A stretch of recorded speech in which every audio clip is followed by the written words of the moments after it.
Perfecto. Vamos a iniciar esta charla. Me presento, mi nombre es Rodrigo Castro, soy médico veterinario. Quiero agradecer a la empresa Seduvet S.p.A. esta invitación para ser el moderador de esta charla. Quiero iniciar también agradeciendo la presencia de cada uno de ustedes. Tenemos una presencia, está representada toda Sudamérica y México, digamos casi a los 400 inscritos, así es que de verdad les agradezco esta convocatoria. Quiero agradecer también el patrocinio del Colegio Médico Veterinario de Chile y de la Asociación Chilena de Veterinaria Equina. Para nosotros es muy importante contar con el patrocinio de estas dos importantes entidades. Y quiero agradecer también muy especialmente el auspicio de la empresa Drag Pharma y de Greencom. Uno de los objetivos de Seduvet S.p.A. es siempre resguardar el compromiso con la excelencia, y eso lo hacemos a través de contactar a charlistas de gran experiencia y de gran capacidad docente, como lo es en esta oportunidad el doctor Francisco Carballo, a quien quiero agradecer muy especialmente el haber aceptado esta invitación, doctor, y estar permanentemente contribuyendo a enriquecer el conocimiento y elevar también la praxis de la medicina veterinaria a nivel internacional. Voy a leer algunos pasajes relevantes del currículum del doctor Carballo, creo que es importante hacerlo. El doctor Francisco Carballo obtuvo su título de médico veterinario en la Universidad Austral de Chile en el año 2001, luego realizó el doctorado en la Universidad Nacional Autónoma de México en el Departamento de Patología Animal de la Facultad de Medicina Veterinaria y Zootecnia. Después de un breve paso por la Universidad Santo Tomás en Talca, Chile, el año 2008 cursó la residencia en Anatomía Patológica Veterinaria en la Universidad de Connecticut, seguido de un postdoctorado en Pfizer en Groton, Connecticut. En 2011 recibió el estatus de patólogo veterinario del Colegio Americano de Patólogos Veterinarios. En el 2012 se movió a la Universidad de Chile, en donde sirvió como profesor asistente por un periodo de 1 año y luego ocupó el cargo de director de escuela en la Universidad Santo Tomás de sede Talca. En el 2014 se unió al California Animal Health and Food Safety Laboratory System en San Bernardino de la Universidad de California, Davis, como profesor asistente en patología diagnóstica veterinaria. En el año 2019 se une al Virginia Maryland Regional College of Veterinary Medicine de Virginia Tech como profesor asociado, lugar en donde hace diagnóstico de enfermedades respiratorias de distintas especies. Posee numerosas presentaciones en congresos y foros internacionales, además de variadas publicaciones en revistas de impacto en diagnóstico veterinario. Además, es socio fundador del Grupo Latino de Patología Comparada y de la Sociedad Chilena de Patología Veterinaria, en el que hoy sirve como secretario, tesorero y vicepresidente, respectivamente. Doctor Carballo, quiero agradecer nuevamente su presencia hoy aquí y también haber accedido al perfil del programa que le solicitamos. Como médicos veterinarios, considero que siempre es necesario tener la visión general y la explicación específica de un profesional especialista en patología, ya que dentro de nuestra formación profesional, si bien es cierto, recibimos información general sobre abordaje patológico y abordaje en necropsias, claramente necesitamos reflotar y recordar algunos conceptos. Así es que, doctor Carballo, lo dejo con su audiencia.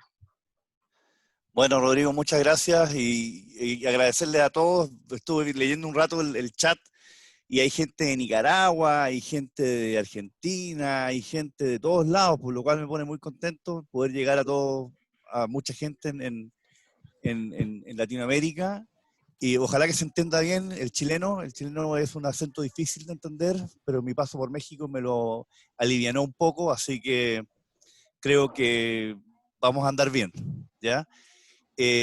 Voy a compartir la presentación, denme un segundillo, para que vayamos empezando con los temas de patología pulmonar del equino. Yo quiero dejarles súper claro que yo soy patólogo veterinario, como muchos de ustedes, y yo a la clínica no me dedico. Entonces, les voy a pedir que si hay preguntas sobre tratamientos, vacunas, ese tipo de cosas, las dejemos de repente para el foro, para el final. Y si hay alguien que sepa del tema, nos puede iluminar con su experiencia. Pero yo quiero enfocarme principalmente a lo que es la patología pulmonar, ni siquiera de vía respiratoria. Vamos a enfocarnos en patología pulmonar, ¿ya? Ahora, antes de empezar, les voy a pedir a todos que por favor pongan sus micrófonos en silencio, ¿ya? Para evitar cualquier tipo de interrupciones. De repente hay perritos ladrando o niñitos que están hablando. Yo entiendo, estamos todos en casa y de repente se vuelve medio complicado, pero para que todos entendamos bien la presentación, les ruego de la manera más atenta que pongan sus micrófonos en silencio, ¿ya? Bueno, vamos a hablar entonces sobre patología pulmonar del equino, un poco de orientación diagnóstica durante la necropsia y vamos a hablar de lesiones principalmente, ¿ya? Y estos son los contenidos que vamos a hacer hoy, que vamos a hablar sobre las generalidades de la necropsia en el equino, vamos a hablar sobre el pulmón del equino y las enfermedades pulmonares, ya sea enfermedades no infecciosas y enfermedades infecciosas, y al final algunos casos. Ahora, ¿cómo podríamos comunicarnos? Durante la presentación yo creo que va a ser bien difícil comunicarnos, a menos que alguien tenga una duda así muy grande y la quiera hacer en el momento, pero sí les voy a pedir que las dejemos para el final, po. Y así las vamos, contestando al final. Dice que se puede levantar la mano, sí se podría, yo creo que se podría, pero doctor Castro, usted dígame cómo lo hacemos. Dice que Yo yo creo puedo que decir... de forma mucho más ordenada es dejar las preguntas al final y que vayan indicando a través del chat sus preguntas y yo voy a ir Ya, leyéndolas. ya, perfecto. No me rayes la pantalla. Bueno, un momento, por favor.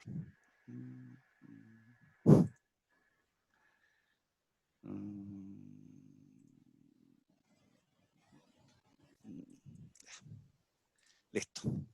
Bueno, entonces vamos a empezar entonces con generalidades de la necropsia del caballo. Y una de las cosas que es muy importante en el momento de hacer la necropsia de un caballo es tener toda la historia clínica, ¿ya? Y eso es bien importante porque muchas veces nos va a orientar bastante bien en el momento de tomar la decisión de qué muestras enviar, cómo enviarlas y si realmente estoy haciendo lo correcto, ¿ya? Entonces, un informe detallado con toda la historia clínica y con la identificación del animal es bien importante. Lo otro es que muchas veces van a tener muchos casos en un día, entonces tienen que estar seguros de que el animal que ustedes están abriendo es el animal que corresponde. Y eso alguna vez me pasó en México, que, bueno, cuando era más inexperto, abrí el animal equivocado y reporté el animal equivocado. Entonces, bueno, uno aprende a la fuerza y lamentablemente no quiero que ustedes hagan los mismos errores que uno comete cuando va aprendiendo, sino que partan de la base, que tienen una buena historia clínica con todo lo necesario para empezar. Segundo, para empezar también es tener formalina, tener bolsitas de plástico como estas bolsitas Ziploc para mandar muestras al laboratorio. Son súper útiles también para congelar. Si quieren enviar contenido intestinal, por ejemplo, también son súper útiles. Tubos, material de disección, tórulas de algodón para hacer cultivo, frascos coproscópicos para hacer el coprológico y obviamente lo más importante para un patólogo, un buen cuchillo afilado y funcionando. Ya, ella es Magali, es una de las estudiantes que teníamos en San Bernardino y teníamos la suerte de que los estudiantes o los técnicos abrían los animales para nosotros, lo cual nos sentíamos muy afortunados de que ellos lo hicieran, y en el cual los caballos, al momento de abrirlos, tienen que estar sobre su lado derecho y ojalá la cabeza del caballo hacia su mano izquierda, ¿ya? Entonces, con eso, yo me aseguro de que siempre lo hago de la misma forma. hago primero una incisión primaria en la cual reflejo la piel, reflejo el miembro torácico, reflejo el miembro pélvico, en la articulación coxofemoral y lo abro completamente, ¿ya? Y una vez que hago la incisión primaria, procedo a entrar a la cavidad abdominal a través de una ventana y luego a entrar dentro de la cavidad torácica.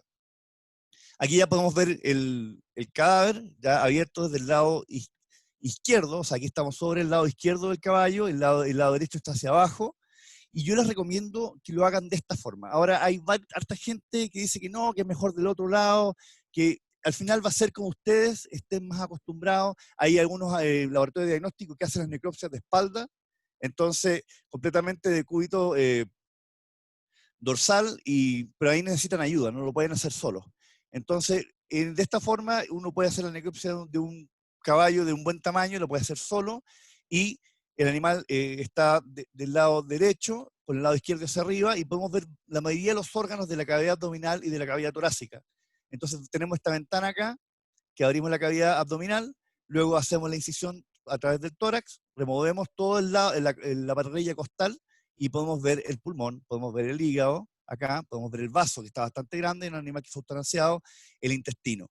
Lo otro importante de hacerlo de este lado es que al hacerlo de este lado, ustedes pueden ver otras estructuras. Si ustedes abren un caballo del lado derecho, van a ver solamente colon, ¿ya? No van a ver nada más que colon. Entonces, eso es un poco complicado del momento de entrar a analizar, hacer las primeras observaciones respecto al cadáver.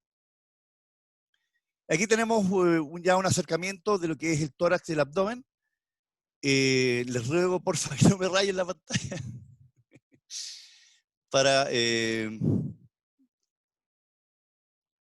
Bueno, ya, lo vamos a dejar así, aquí lo vamos a hacer. Ya, en el cual tenemos el tórax, tenemos el pulmón acá, tenemos el corazón acá, diafragma, hígado, el cual se asoma, ya podemos empezar a tomar la muestra, y también tenemos el vaso y el intestino. Aquí tenemos una mosca, la mosca no tiene nada que ver con la necropsia, aunque son fieles acompañantes de las necropsias. Para tomar una muestra para microbiología, por ejemplo, que son súper importantes los casos de neumonía, lo que vamos a hacer es que con una placa caliente, una espátula, por ejemplo, se calienta con fuego y esto se presiona sobre el parénquima, se va a producir un sisido, luego un sonido como de que se quemó, y luego con un bisturí vamos a hacer una incisión en el medio. Y en ese momento vamos a tomar la muestra para cultivo bacteriano, ¿ya? Y los cultivos que vamos a hacer van a depender de la historia clínica, pero yo recomendaría que para problemas respiratorios hay que hacer un cultivo aeróbico y otro anaeróbico. Y es bien importante esto porque si yo tengo un cultivo bacteriano aeróbico, voy a saber más o menos los agentes que están involucrados, pero al momento de obtener bacterias anaeróbicas, esto me dice que ese caballo iba a morir de todas maneras, que normalmente las bacterias anaeróbicas colonizan el tracto respiratorio después de 5 días de un cuadro neumónico, y es prácticamente una muy mala señal de que el animal va a morir. En este caso el animal ya está muerto, pero del momento que ya estamos cultivando bacterias anaeróbicas como Fusobacterium, como Clostridium, ya estamos frente a un proceso que era prácticamente irreversible, aunque hay veterinarios que dicen que pueden recuperar estos animales con las pleuritis muy grandes, los pueden recuperar y de hecho hacerlos que vuelvan a correr. Esto es otro caballo abierto de la misma forma. Este es un caballo adulto en el cual tenemos el ciego, el colon, ¿cierto? El estómago, el vaso, aquí tenemos el pulmón y aquí tenemos el corazón. Entonces, muchas veces también hay que tener cuidado porque después de que pasa un periodo post-mortem, empieza a acumularse gas dentro de las vísceras y esto empieza a comprimir. Ahora, yo sé que esta compresión fue post-mortem porque miren el color del pulmón. Muy bonito, muy rosadito, y ese es el color que tiene que ser, ¿ya? Si hubiera sido pre-mortem, probablemente estaría telectático y sería de un color rojo y tendría una consistencia más bien firme. Ahora, para el envío de muestras, y esto es para los clínicos principalmente, tienen que darnos los 4 qué. ¿Y qué fue lo que vio? Y hacer una descripción macroscópica que incluya la ubicación exacta de la lesión o de las lesiones, qué fue lo que hizo, cuál fue el procedimiento, cuál fue la resección, si fue total o parcial, y qué es lo que piensa, y el diagnóstico diferencial. Y esto es bien, bien importante porque mucha gente, muchos clínicos no envían, y principalmente los clínicos de equino, no envían la información completa, sino que te dicen masa en piel, nada más. o te dicen animal con muerte súbita, nada más. Entonces, como que si fuera un juego de quién, si yo puedo llegar a un diagnóstico, probablemente vamos a poder, ¿ya? Pero muchas veces, si tú me ayudas, si tú como clínico me ayudas a mí como patólogo a que establezcamos un diagnóstico certero, entre ambos, creo que hacemos un equipo de trabajo mucho más significativo que el tratar de pillar a la otra persona. ¿Ya? Entonces, yo siempre invito a todos los clínicos a que den una historia clínica no larga, pero sí certera, y que sí describan las lesiones y que nos digan qué es lo que piensan. ¿Ya? Y no es como un motivo de mofa ni nada, porque para nosotros nos ayuda mucho el saber en qué están pensando ustedes para nosotros también abordar nuestra necropsia. Ahora, que también es importante saber qué es lo que quiere, saber si es neoplasia, inflamación, si son márgenes quirúrgicos, descartar alguna entidad en el caso de las biopsias, o también en la necropsia para saber si este es un problema de un solo animal o un problema de rebaño. ¿Ya? Entonces, este es una frase que se lee en un libro que dice que la patología depende fuertemente del input de los cirujanos y los clínicos. Deben saber que el diagnóstico microscópico es un diagnóstico subjetivo y que tiene significado solo cuando el patólogo conoce los datos clínicos esenciales, ¿ya? Y eso es muy, muy importante. Ahora, hablemos muy cortito sobre el pulmón del equino. El pulmón del equino, ya dijimos, está en la cavidad torácica, tiene una consistencia suave, o sea, y esto lo menciono siempre cuando presento estas diapositivas. Suave tiene que ser suave como los labios. Yo sé que de los 225 personas, bueno, 226 ahora, más de alguno va a estar tocándose los labios y va a decir, ok, esto es suave, ¿ya? Esto es firme y esto es duro. Suave como los labios, firme como la nariz, duro como la frente. Si yo toco el pulmón del equino y el pulmón de cualquier especie tiene que ser suave. Y el color, ojalá que tenga este color salmón. Muchas veces en animales que mueren, que no son eutanasiados o que mueren de la falla cardíaca, por ejemplo, el pulmón va a estar muy rojo por congestión, pero sigue siendo suave, ¿ya? Entonces hay un dicho que dice que si el pulmón no está suave, no está inflamado. Y yo creo que es bastante certero el dicho. He tenido algunos casos en el que no es así, pero creo que ha sido uno dentro de muchos casos de neumonias que he visto. Firme como la nariz, cuando hay áreas de consolidación o atelectasis, por ejemplo, y duro, cuando ya hay áreas de mineralización. Ahora, dependiendo del libro de anatomía que ustedes revisen, el pulmón del equino va a decir que no tiene lobulaciones, hay otros libros que dicen que sí tiene lobulaciones y que tiene dos nomás y dos a cada lado y también tiene un lóbulo accesorio en el lado derecho. Entonces, va a depender del libro de anatomía que uno revise, es la cantidad de lóbulos que uno encuentre descrito en la literatura. Sin embargo, a mí me gusta decir que el pulmón del equino tiene dos lóbulos. Tiene un lóbulo apical y un lóbulo diafragmático, y cada lóbulo está dividido en áreas, ¿ya? Y esto es bien importante y está asociado principalmente a las ramas bronquiales. Por ejemplo, aquí tenemos la tráquea, aquí tenemos los bronquios principales, y aquí tenemos los bronquios secundarios, y como ves, se empiezan a arborizar de esta forma, ¿ya?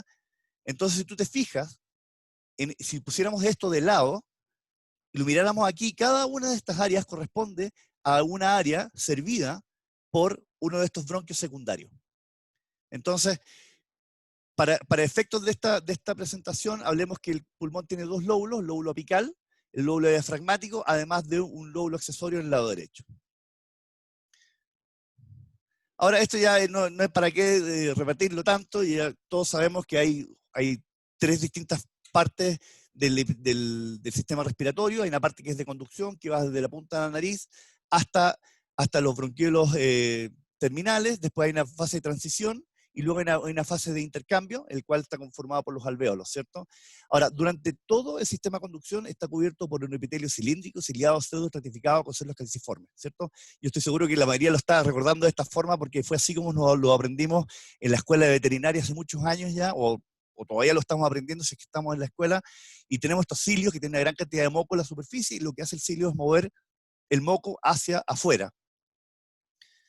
Ahora, con respecto a las porciones distales del epitelio respiratorio, podemos ver que están cubiertos por un epitelio más bien cúbico, ¿cierto? También hay cilios acá, pero en menor cantidad, y entran dentro de los bronquiolos respiratorios, al ducto alveolar y al final al alvéolo. Entonces ahora nos vamos a enfocar un poquito en el alvéolo para ver de qué se trata, para poder después entender la parte histológica, ¿ya? Entonces, esta es una sección histológica a bajo aumento del pulmón, en el cual podemos tener, en este cuadradito rojo les voy a mostrar una magnificación, en realidad un esquema de ese pedacito. Aquí tenemos la estructura de la pared alveolar, el cual está cubierto por dentro. Ya vemos que este saco alveolar está cubierto por dentro por neumocitos tipo 1 en un 90%. También hay neumocitos tipo 2 que producen surfactante. Y cada uno de estos alvéolos contiene un capilar y hay un poco de intersticio, ya, pero esto es muy, muy delgadito. Prácticamente es una micra, 2 micras, media micra, va a depender de la especie y del libro que ustedes lean, el grosor de la barrera de intercambio, pero es muy, muy delgada, ¿ya? Entonces va entre media micra y 2 micras, dependiendo de la especie, y aquí es donde pasa el oxígeno desde este lado hasta este lado, hacia adentro de los vasos sanguíneos, y el CO2 desde dentro del vaso sanguíneo hacia adentro del espacio alveolar. Entonces, después de haber revisado rápidamente lo que son algunas enfermedades, lo que es la estructura anatómica e histológica normal, vamos a ver algunas patologías, ¿ya? Entonces, primero vamos a empezar con las enfermedades pulmonares no infecciosas, y la primera que quiero tocar son enfermedades que probablemente muchos no nos toca ver en la sala de necropsia porque a veces el animal no muere de esto.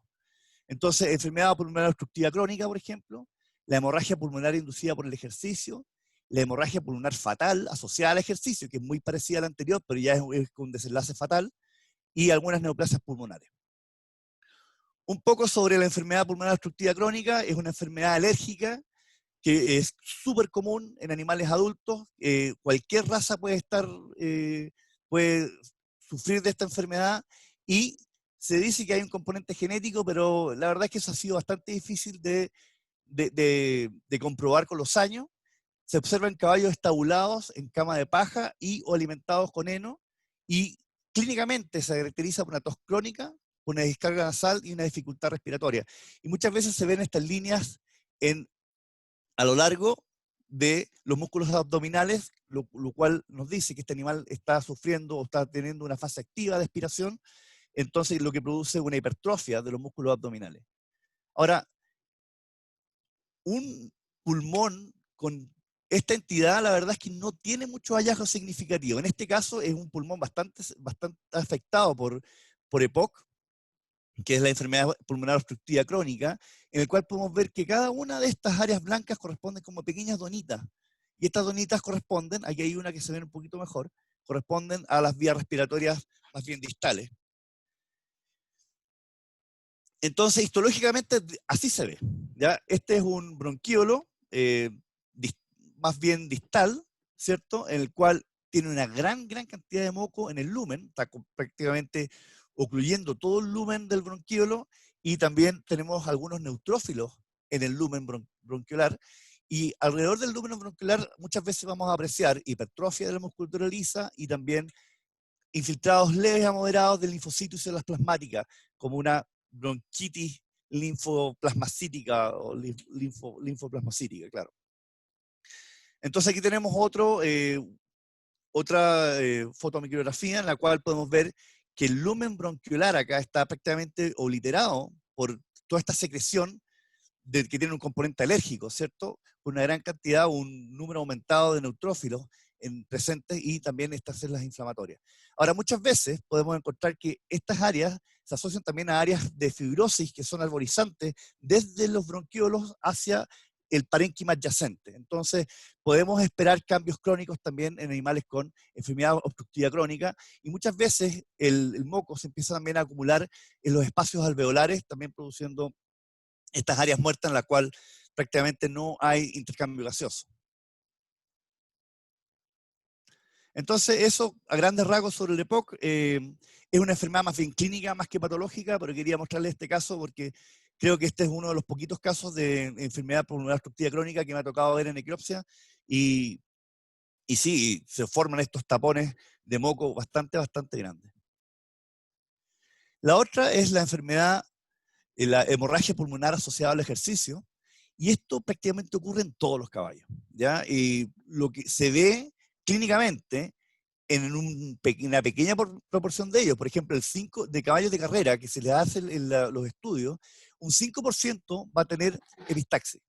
Pero de esos, si de todo ese, supongamos que hay 100 caballos de carrera que le hacemos el estudio después de la carrera, un 5% de ellos va a tener epistaxis, pero después, esos mismos 100 caballos, le hacemos una broncoscopía, vamos a ver que el 44-75% va a tener sangre en las vías respiratorias, y si le hacemos un lavado broncoalveolar, vamos a ver que hasta el 95% de esos mismos caballos van a tener sangramiento. O sea, prácticamente casi todos los caballos que corren carreras o que tienen ejercicios extenuantes en periodos cortos de tiempo, ya sean jugadores de polo, ya sean carreras a la chilena, cualquiera de la forma en que aumente el gasto cardíaco agudo en un caballo, va a sufrir de este tipo de hemorragia. Ahora, dentro de la patogenia se asocia a la aceleración rápida, lo que se da por aumento rápido de presión arterial y capilar, más compresión torácica por miembros anteriores. O sea, estamos hablando de un animal que es un caballo muy musculoso, un animal muy musculoso que al correr va apretando el tórax, y también tiene las vías aéreas largas, o sea, hay una gran distancia entre la punta de la nariz y las zonas de intercambio. Entonces esto produce una falla por el estrés del sistema vascular. Ahora, voy a... deme un segundo, quiero borrar eso. All drawings, ya. Está molestando. Bueno, entonces hay un artículo, si ustedes ponen Exercise Induced Pulmonary Hemorrhages en Google, uno de los primeros que va a salir es un artículo en Dove Press, que es bien bonito y habla súper bien desde cómo se describieron los alvéolos desde Morgani en el año 1700 y tanto hasta el desarrollo de esta enfermedad. Y ellos pensaban en un principio, o se pensaba que las hemorragias eran a nivel bronquial, pero después con el tiempo se dieron cuenta que las hemorragias son más bien al nivel capilar alveolar. Y aquí tenemos una microscopía electrónica de barrido, en el cual podemos ver que hay eritrocitos en la superficie del saco alveolar. Y macroscópicamente se ve así. ¿Qué significa esto? Un pulmón rojo, un pulmón que tiene como una consistencia carnosa, ¿cierto? Y esto nos indica que hay hemorragia. Ahora, hacen una sección de pulmón e inmediatamente pueden apreciar que estas áreas están muy rojas y normalmente están un poco más firmes de lo normal. O sea, no es tan suave como yo debería esperar en un pulmón normal, sino que esto está firme como la nariz. Entonces ya podemos empezar a pensar de que hay algo que está ocupando los espacios, las vías aéreas. Histológicamente, esto no tiene ni un brillo, sangre en todos lados, entonces si lo quieren describir de manera bonita, solamente dicen que hay un montón de eritrocitos extravasados y ya. Ahora, no obstante, es importante saber de dónde tomar la lesión, la muestra, porque si yo tomo la muestra a cualquier parte del pulmón, el pulmón va a verse de esta forma. Pero si la muestra hay que tomarla a lo largo del borde dorsal de los pulmones, que es donde se ve el principal daño inducido por la hemorragia pulmonar. ¿Ya? Entonces, pasamos nuestras manos, por ejemplo, supongamos que, no sé si me ven, aquí está la tráquea, los pulmones están hacia acá, pasamos las manos por el borde dorsal de los pulmones y van a sentir unos pequeños nodulillos o un pequeño engrosamiento del pulmón, con una consistencia más bien firme. ¿Ya? Entonces eso me puede empezar a ayudar de que hay un cambio por remodelación producto de estas hemorragias pulmonares. Este es un artículo muy bonito que se escribió en el año 2008, en el cual muestran cómo se debería ver un pulmón normal, ¿ya? Y cómo se ve el pulmón afectado por estos cambios por remodelación, en el cual hay fibrosis de la pleura, también hay fibrosis de los septos interlobulares, y también en los vasos sanguíneos hay remodelación vascular, ¿cierto? En el cual hay fibrosis o hay aumento de los fibroblastos de la adventicia vascular, y también hay hipertrofia de la pared de los vasos, ¿ya? Y cuando hacen una tinción de Pearls pueden ver que hay una gran cantidad de hierro en esta zona. Entonces, esto se asocia mucho a un cambio hipertensivo, no se sabe exactamente bien cuál es la causa, pero está súper asociado a un cambio hipertensivo y hay una condición en humanos que se llama la enfermedad vena oclusiva, que es muy parecida a esta y está asociada a hipertensión. Entonces, por ahí va la cosa. la cantidad de presión que hay dentro de los capilares alveolares es alrededor de 43 milímetros de mercurio, lo cual es mucho más grande que en humanos, que es de 23 milímetros de mercurio. Entonces, la presión no solo la presión se necesita para producir este tipo de daño, sino que también hay otros componentes que no se saben cuáles son, que aparte de la hipertensión, que me llevan al desarrollo de esta enfermedad que al final es fibrótica. Yo he tenido casos en el cual el pulmón, y creo que lo tengo al final, si no tenemos tiempo al final, lo podríamos tratar de ver, el pulmón presenta estas áreas nodulares a lo largo del dorso del parénquima pulmonar, y muchas áreas parecen de daño alveolar difuso, como si fuera una neumonía intersticial aguda, ¿ya? Y ahí empieza a haber otros tipos de cambios de remodelación y también de hemorragias alveolares. Ahora, se han hecho estudios en este caso en el cual se han hecho autotransplantes de sangre, o sea, se remueve sangre del mismo animal y se pone sangre en las vías respiratorias, y se dieron cuenta que eso no es suficiente para producir el daño, sino que el daño tiene que ser a través del intersticio, alrededor de los vasos sanguíneos. Hay otras cosas, no solamente la presencia de sangre en el espacio alveolar es suficiente para producir el daño, y de hecho el caballo es súper eficiente en el momento de remover la sangre desde el espacio alveolar. Un tumor, que creo que es la única foto de tumor que tengo, porque la verdad es que los tumores en caballo no son tan frecuentes. La mayoría, los tumores primarios, llamémoslos así, la mayoría de los tumores son tumores secundarios, ya sea por metástasis, y de los tumores más comunes, estamos hablando del melanoma, en el caso de los caballos blancos o tordillos, creo que se llaman, y también las neoplasias renales con metástasis a pulmón son súper comunes. Y este es un clásico, pero ¿sabes qué? Yo nunca lo he visto, pero se describe en la literatura como un clásico de clásicos, que es un tumor de células granulares, que normalmente se ubican en la tráquea distal y en la bifurcación de los bronquios, y producen estas formas polipoides, muchas veces de base ancha, que obliteran completamente el lumen del bronquio. Entonces, estos son tumores de células granulares, al parecer se originan de las células de Schwann, y son tumores que, según es el tumor más común en el caballo. Yo la verdad no me ha tocado verlo, pero sí ocurre. Esta es una foto del doctor Diab de Argentina, que tuvo un caso así cuando trabajaba acá en Estados Unidos. Ahora vamos a hablar de mi tema preferido, que son las neumonías. ¿Cómo de tiempo? Bien, entonces, para las neumonías, quiero usar esta clasificación de neumonías que está propuesta. La primera persona que le di esta propuesta fue el doctor López Mayagoitía, de la Universidad del Príncipe Eduardo, de la isla del Príncipe Eduardo en Canadá, y creo que es la más sencilla, la más fácil de entender, y la que da más información respecto a la lesión, a la patogenia de la lesión y a la causa, ¿ya? Porque si ustedes van a la literatura, van a encontrar que hay un sinfín de nombres de neumonías para animales.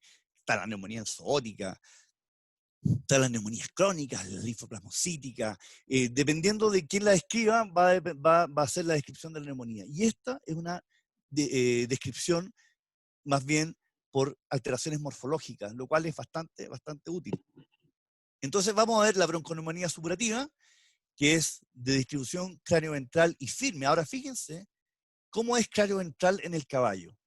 Porque en rumiantes, por ejemplo, el cráneo ventral involucraría los lóbulos apicales, intermedios y la porción craneal del lóbulo caudal, ¿cierto? Pero en el caballo es principalmente este lóbulo, ya que lo vamos a discutir más en detalle un poquito más adelante, pero solamente les dejo esto para que lo guarden en el fondo de la retina. Una bronconeumonía fibrinosa, también es cráneo ventral y firme, pero en este caso está cubierto por este material que parece bread and butter, le dicen que fuera como si fuera pan con mantequilla, pero la verdad parecen más huevos con tomate, y que cubre la superficie pleural, y ustedes lo pueden levantar con una pinza y pueden separar la fibrina desde la pleura. La neumonía intersticial, que para mí sigue siendo una cosa muy difícil de entender, una cosa muy difícil de explicar, y ya me estoy metiendo, ya lo estoy entendiendo cada vez más, y los quiero invitar también a un seminario que vamos a dar en la fundación, el Davis Thompson, el 3 de julio respecto a en todas las especies, en el cual vamos a tratar de entender el por qué se desarrolla. Esta es la más difícil de todas porque prácticamente todo el pulmón está afectado. Entonces no hay un área donde tú dices, mira, aquí está afectado porque está rojo y está firme, y aquí no.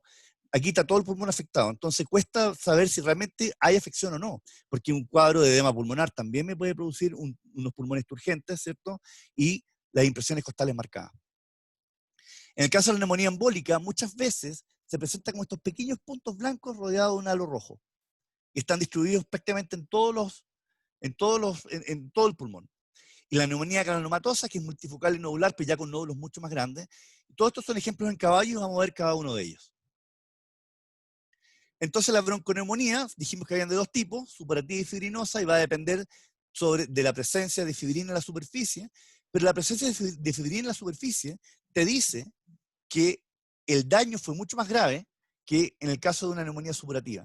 La distribución de ambas es cranioventral, el color es muy parecido, las secuelas pueden ser abscesos y bronquiectasis, también pueden haber secuelas como secuestros y adherencia en el caso de la fibrinosa. La puerta de entrada de ambas aerógena, entonces ya pueden ver que inmediatamente, viendo estas dos imágenes, ya puedo asumir que la lesión tiene un origen aerógeno. El daño es moderado en el caso de supurativa y el daño es grave en el caso de la fibrinosa. Histológicamente veo muchos neutrófilos y macrófagos. Lo mismo en el caso de la fibrinosa, pero aquí tenemos mucha fibrina, ¿ya? Y esta muchas veces avanza a un cuadro de fibrosis.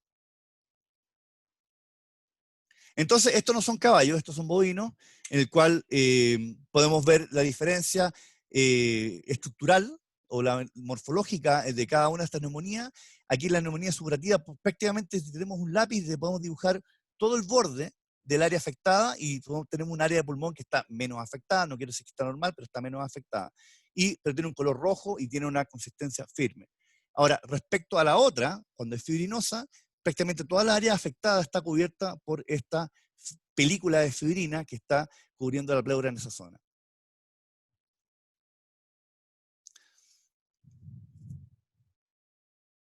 Ahora, ¿cómo ocurre esto? Tenemos un alvéolo, ¿cierto? Con su macrófago. Tenemos las vías respiratorias distales, ¿cierto? Los bronquiolos distales, ya sea por infección o por estrés. Y eso es algo que es bien interesante, que también les quiero dejar el bichito ¿cómo se llama? En el fondo de la retina. Las infecciones virales en caballos no son tan comunes como en el caso del bovino, por ejemplo, que está el virus respiratorio sincicial, que hay un montón de otros virus que predisponen a una infección bacteriana secundaria. En el caso del caballo no es la infección viral la más importante, pero lo vamos a discutir más adelante. Entonces tenemos estrés, por ejemplo, en el cual hay daño de esta zona, hay exudado, ¿cierto? Hay aumento del neutrófilo, de neutrófilos dentro de los espacios alveolares y se forma un bottleneck o un cuello de botella en el cual no permite la salida de todos los neutrófilos que están produciendo y que están llegando aquí a esta zona de inflamación, que es aquí, justamente la unión entre el bronquiolo y el alveolo. Ahora, histológicamente, ¿cómo se ve esto? Aquí tenemos un alvéolo, ¿cierto? Aquí tenemos un bronquiolo terminal, tenemos ductos alveolares acá, y tenemos los alvéolos. Y podemos ver que los neutrófilos se empiezan a acumular en los sacos alveolares, ¿cierto? Como una primera fase de inflamación. En una segunda fase, ya se empieza a formar este cuello de botella, ¿cierto?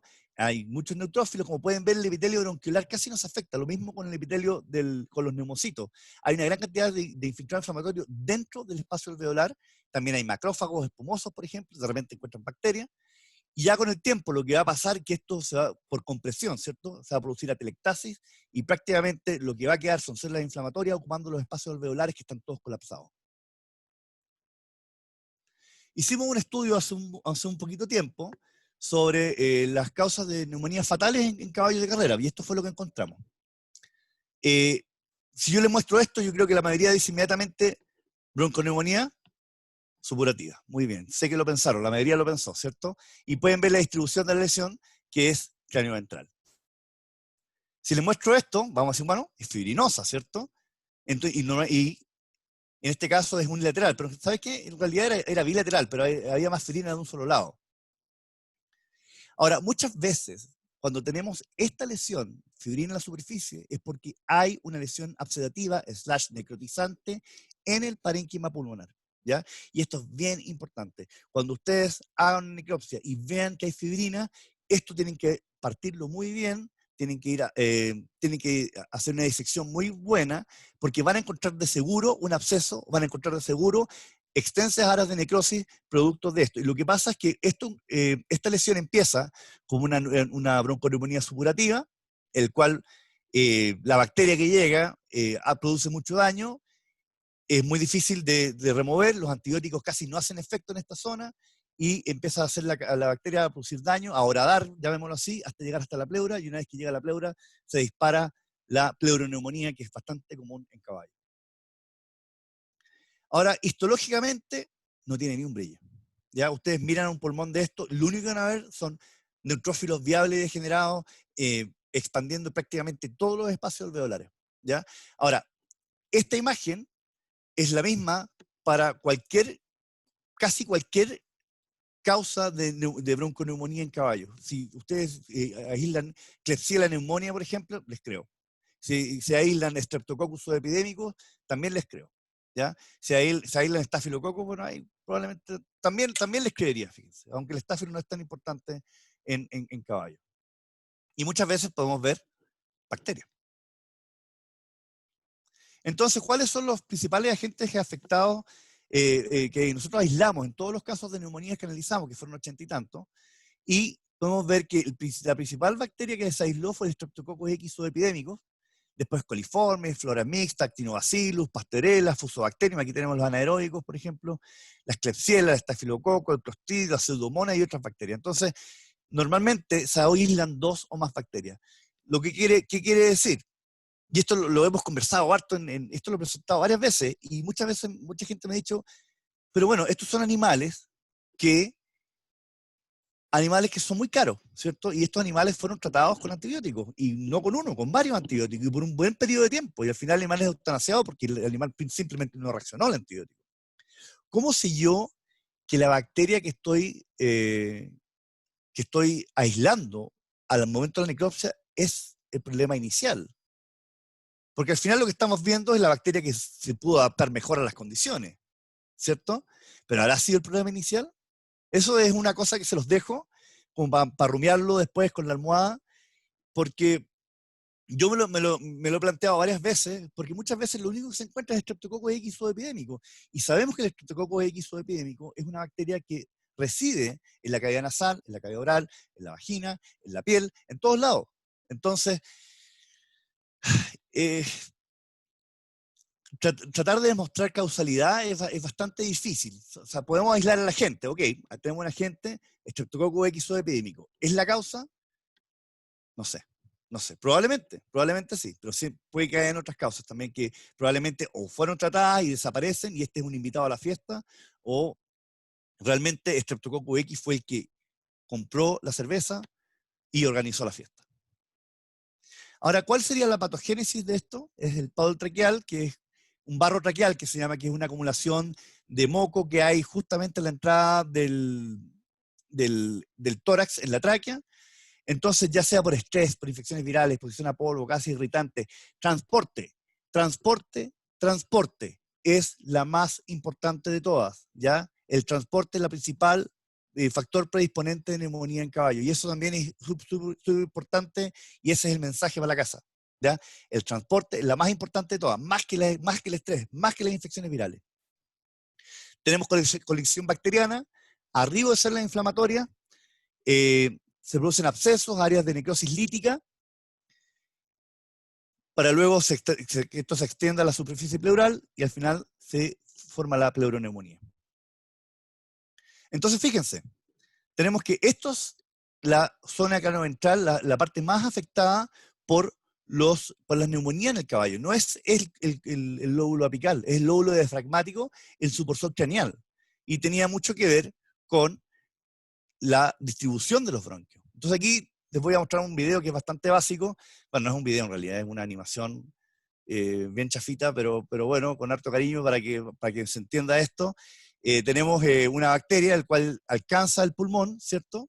Y tenemos un bovino acá como referencia, en el cual tenemos este bronquiolo accesorio, este bronquio accesorio que está acá, que que se usa para el lóbulo craneal y el intermedio en la porción apical. Entonces, tenemos las bacterias, la bacteria entra, y prácticamente por caída y por gravedad, la primera zona donde entra la bacteria en el caballo va a ser este lóbulo, en la porción craneal del lóbulo diafragmático. No llega acá. De hecho, es muy difícil que llegue acá, y si ustedes lo ven principalmente, es por la angulación. Acá hay prácticamente un ángulo muy agudo, y aquí el animal, la bacteria prácticamente fluye bastante sin problema hasta llegar a esta porción del pulmón. No así en el bovino, donde estas son las principales áreas que son afectadas por la neumonía, la bronconeumonía. Entonces, factores predisponentes, el transporte. Principalmente el transporte, y esto tiene que ver con dos factores que son súper importantes. Uno es que el animal vaya amarrado de tal forma que no pueda mover la cabeza de esta forma, porque el caballo necesita mover la cabeza cada cierto tiempo para remover los mocos y remover las secreciones desde la cavidad nasal y de los senos frontales. Y la otra es la resequedad que se produce durante el transporte. Entonces, lo que se recomienda es que un caballo no se transporte más de 5 horas sin que tenga un descanso. ¿Ya? Entonces el animal se transporta, se baja, se camina, se deja que se mueva, que mueva la cabeza hacia abajo, y ya con eso el animal debería mantenerse bien. Entonces, el transporte es el principal factor predisponente para el desarrollo de neumonía. El ejercicio extenuante, y esto se da principalmente por la cantidad de respiraciones por minuto y la cantidad de aire por minuto que los caballos están respirando, y frecuentemente están inhalando polvo, arena o pasto. Entonces, cuando se hizo un estudio sobre aspirados traqueales, aumenta 10 veces las bacterias aeróbicas y 100 veces bacterias anaeróbicas después de una carrera en un caballo de carrera. Entonces, el ejercicio extenuante es súper importante. Imagínense un caballo de carrera que hoy corre en el hipódromo A y mañana corre en el hipódromo C y después corre en el B, que están todos separados por distancia. Entonces, un animal que se transporta mucho para carrera y más encima corre carrera está mucho más predispuesto al desarrollo de neumonía. El ambiente, como alta carga de polvo y mala ventilación, y los animales recién ingresados, que también nuevo ambiente, nuevos patógenos, y esto se da principalmente porque los animales más jóvenes, llámense animales de 2 años, son mucho más predispuestos a desarrollar neumonía, y esta línea va bajando, esta curva va bajando a medida que el animal se hace más viejo. Ahora, la neumonía intersticial, la distribución es difusa, la textura es elástica, el aspecto es carnoso, hay expresiones costales, y la puerta de entrada puede ser aerógena o hematógena, y los pulmones no colapsan, y se produce una pared del daño alveolar, ya sea el endotelio y el neumocito, y esto es bien importante, ¿eh? El endotelio es súper importante, que nosotros muchas veces lo consideramos cuando vemos un caso de neumonía intersticial. Normalmente pensamos en un agente viral que está produciendo daño al epitelio alveolar, bueno, por lo menos yo, y no le doy mucha bola al endotelio porque no se produce mucha lesión histológica, pero sí hay lesiones bastante marcadas como activación del endotelio, que bueno, eso lo vamos a conversar después cuando tengamos tiempo para hablar de eso. Y la etiología, un montón, virus, toxinas, sepsis, alergia, hay un montón de factores que pueden llevarme a producir una neumonía intersticial. Hay varias fases del daño alveolar agudo. Primero, el primer día se produce necrosis neumocitos tipo 1 y edema alveolar. Entonces, prácticamente el alveolo se inunda llamémoslo edema, ¿cierto? Y hay necrosis de los neumocitos. Después hay proliferación o hiperplasia de neumocitos tipo 2, los cuales son los que recubren esta superficie que quedó desnuda producto de la muerte de los neumocitos tipo 1, y también hay fibrina, ¿cierto? Ya con el tiempo se produce una fase más crónica en la cual hay una transformación de neumocitos 2 a tipo 1 y hay depósitos de colágeno en la pared. Muchas veces estos animales vuelven a una vida normal. Aunque otras veces, y creo que más de algún caso debo tener por ahí, en el cual se produce una fibrosis intersticial y ahora en muy poquito tiempo más va a salir un artículo sobre neumonía organizante en un caballo que no haya sido descrita, y es bien interesante lo que nosotros proponemos como cuál es la etiología o el mecanismo del desarrollo de esa lesión. Ahora, dentro de los virus que producen neumonía, no son muchos, la verdad, ¿ya? O no son muchos de interés clínico, porque la mayoría de los virus se concentran acá, ¿cierto? En las vías respiratorias superiores, produciéndose rinitis, produciéndose sinusitis, ¿cierto? A veces laringitis y hasta como por ahí nomás, ¿cierto? Es muy raro que haya una infección viral con un cuadro neumónico. Sin embargo, hay virus como la influenza equina que puede llegar a producir una neumonía viral. Este es un caso un caso de influenza en el cual la lesión, tú sabías que algo estaba pasando, el pulmón no estaba colapsado, la lesión no me dice mucho, la verdad, porque veo estas áreas de consolidación que son como parches, que son áreas deprimidas, con distribución multifocal, con parches en todo el parénquima pulmonar, entonces esto no me decía mucho, la verdad. Entonces tuvimos que seguir hacia la histología. Entonces aquí lo que pudimos ver fue esta expansión de los septos interlobulares, expansión de la pleura también. Y si tienen buen ojo, estoy seguro que más de alguno de ustedes ya lo vio ya, que hay membranas hialinas en los espacios alveolares. Pero fijémonos primero, aquí están las membranas hialinas, ¿ven? Todo este material eosinofílico, que es prácticamente lo que te indica que hay un daño alveolar difuso, en daño alveolar agudo, o en los espacios alveolares, y aquí tenemos un bronquiolo, el cual tenemos un cambio ulcerativo. Fíjense, aquí tenemos la mucosa del bronquiolo, y aquí deja de estar la mucosa del bronquiolo y es reemplazada por fibrina. Entonces, tenemos que hay al menos bronquitis. Y además se forman estas membranas hialinas. A mí me gusta mucho esta foto porque realmente uno puede dibujar dónde está el septo. ¿Ven? Aquí está el septo, aquí debería haber un vaso, bueno, aquí está el vaso en realidad, pero no hay, prácticamente los neumocitos están todos desnudos, toda la superficie alveolar está desnuda y está reemplazado por esta gran cantidad de fibrina en la superficie. ¿Ya? Entonces esto me dice que es una neumonía intersticial, de plano. Entonces, hay inflamación bronquial con daño bronquial, ¿cierto? Y hay un daño intersticial. Entonces, esto es una neumonía broncointersticial, ¿cierto? Ahora, lo enviaron a IDEXX y le hicieron una prueba de PCR para los agentes respiratorios y dio positivo a influenza equina, a herpes virus equino tipo 2 y a adenovirus tipo 1. Chuta, y uno dice, bueno, ¿y quién produjo el daño? Entonces ahí yo me voy a los libros y me doy cuenta que el herpes virus equino tipo 2 es un gamma herpes virus que produce lesiones crónicas y que realmente no está muy asociado a cuadros neumónicos. El adenovirus tipo 1 se presenta en animales que están inmunodeprimidos como el síndrome de SCID, ¿cierto? Y entonces el animal debería haber estado inmunodeprimido para que fue adenovirus. Entonces nosotros llegamos a la conclusión de que se trataba de un cuadro de influenza y le hicimos ya los estudios moleculares y nos dimos cuenta que era una influenza H3N8, que es la más común, y ya logramos sacar este caso como un cuadro de influenza equina. Ahora este otro es un cuadro de un feto equino. Yo creo que ya el momento que digo feto, y ustedes ya saben hacia dónde estoy apuntando. No me rayen la pantalla, chicos, por favor. Entonces aquí tenemos el pulmón de un feto equino, el cual tiene este aspecto como consolidado, ¿cierto? Aunque esto es bastante difícil de evaluar durante la necropsia porque en general los pulmones no están aireados. Entonces tiene este aspecto rojo consolidado, pero esto está mucho más firme de lo normal. Y en el hígado, y esto no es la lesión más común, pero yo he visto varios casos de esta gente, que es herpes virus equino, ¿cierto? Algunas veces se puede llegar a ver esto, y si los astros están alineados con ustedes ese día, y lo pueden ver, fantástico, porque esto quiere decir que hay un cuadro embólico, ¿cierto? Un cuadro séptico, y hay una hepatitis necrotizante multifocal, y si es un feto en estadio final o un mortinato, probablemente se trate de herpes virus.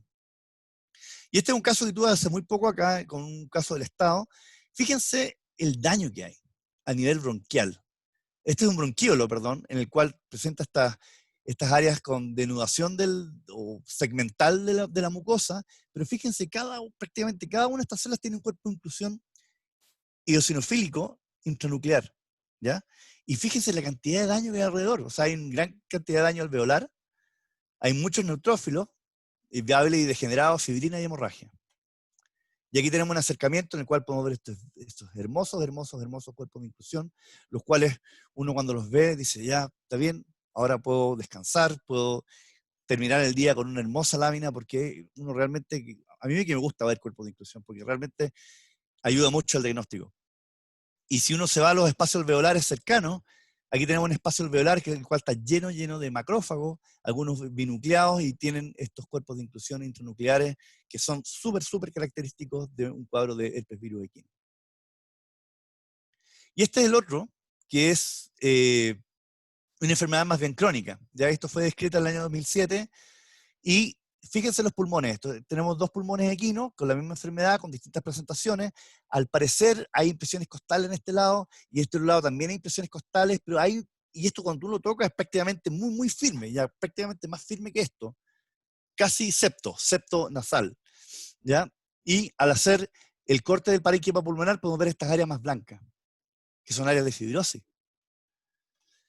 Histológicamente, aquí tenemos el otro espécimen, que tenía todas estas áreas blancas, muy firmes, e histológicamente corresponden a esto. Fíjense, tenemos una expansión de los septos alveolares, producto de una gran proliferación de fibroblastos, que muchas veces son miofibroblastos. Si uno le hace una actina muscular liso, esto va a teñir súper lindo.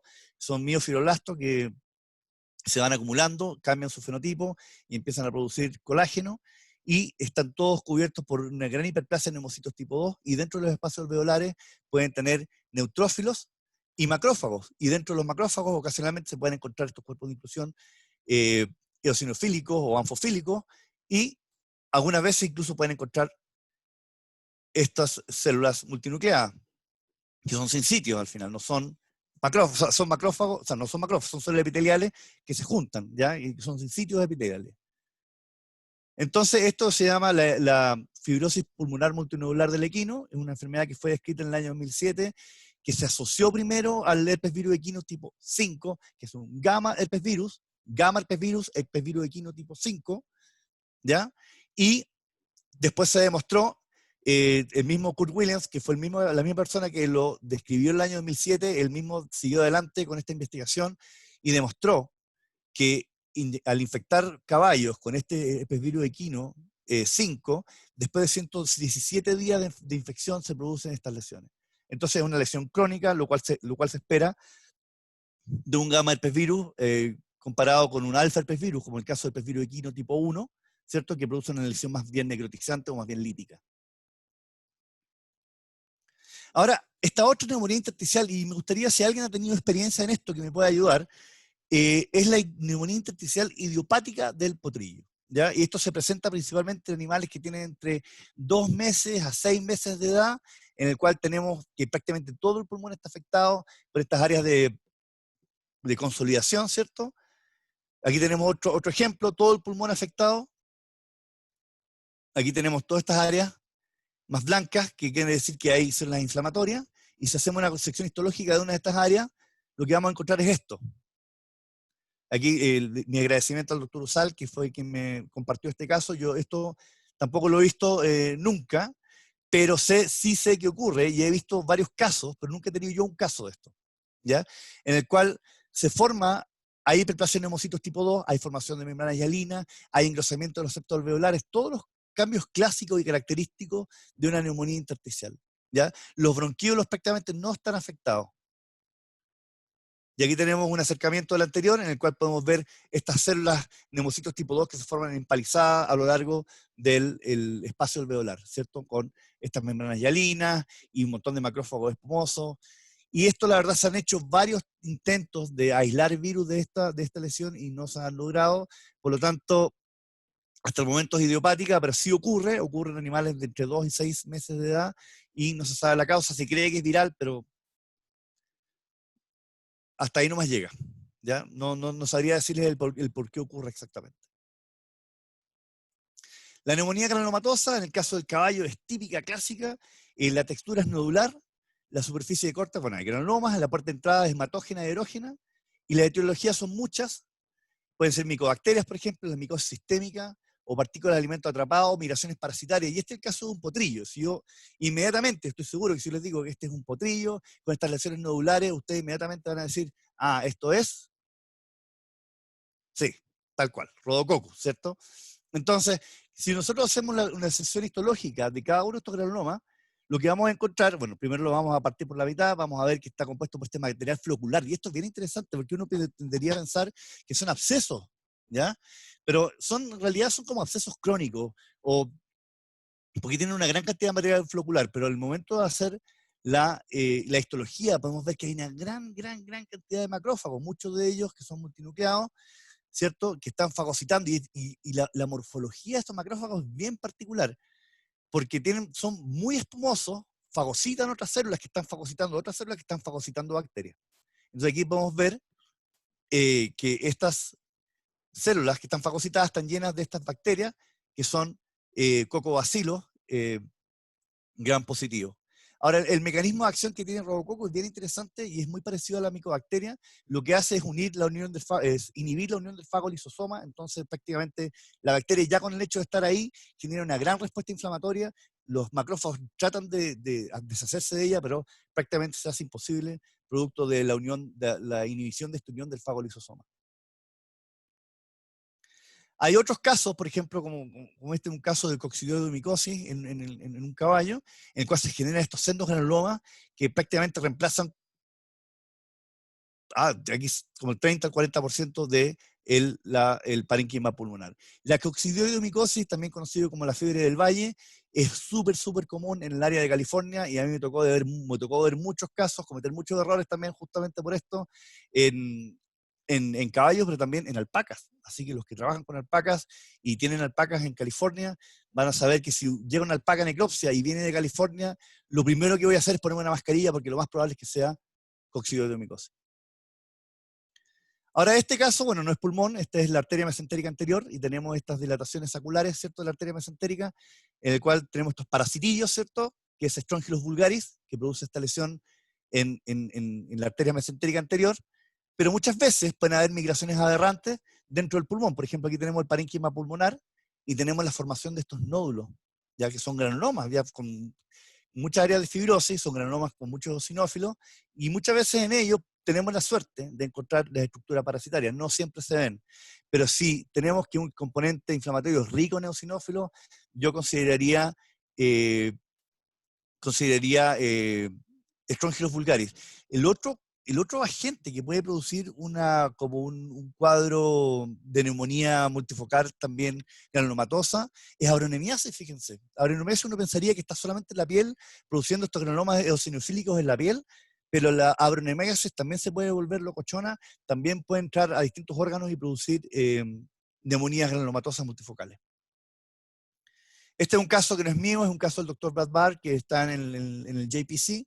Es un caso de silicosis en un caballo, en el cual también forma granulomas, que son bastante discretos, ¿ya? Y en el interior de estos granulomas, si uno hace la birrefringencia, podemos encontrar estos cristales. Esto es bastante común en caballos, también de ciertas áreas de California, pero no es común en el resto de los caballos en el mundo. Ahora, estos casos se han asociado a osteoporosis, y el mecanismo no se sabe cuál es, pero se cree que la osteoporosis está asociada a esta lesión de una neumonía granulomatosa por sílice.